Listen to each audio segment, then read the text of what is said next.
नमस्कार दोस्तों, महाकाल न्यूज में एक बार फिर से आप सभी का स्वागत है।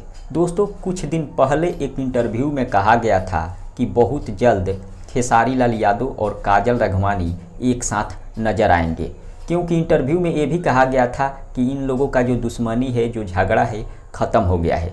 लेकिन जितने भी खेसारी लाल यादव और काजल राघवानी के चाहने वाले थे, काफ़ी ज़्यादा खुश हो गए थे कि एक बार फिर काजल खेसारी का जोड़ी देखने को मिलेगा। लेकिन एक बुरा खबर निकल कर सामने आया है कि अभय सिन्हा जी का जो फिल्म बन रहा है, उस फिल्म से काजल राघवानी को निकाल दिया गया है और काजल राघवानी के जगह पर दूसरा हीरोइन को रख लिया गया है।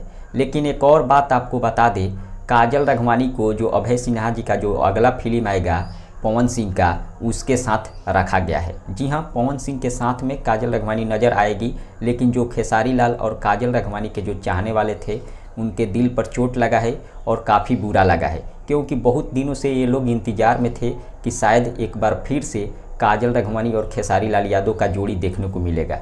लेकिन अब उनको खेसारी काजल का जोड़ी देखने को नहीं मिलेगा। लेकिन जो भी हुआ बहुत बुरा हुआ। फिलहाल आपका क्या विचार है, कमेंट करके ज़रूर बताइए। मिलते हैं अगले वीडियो में। धन्यवाद।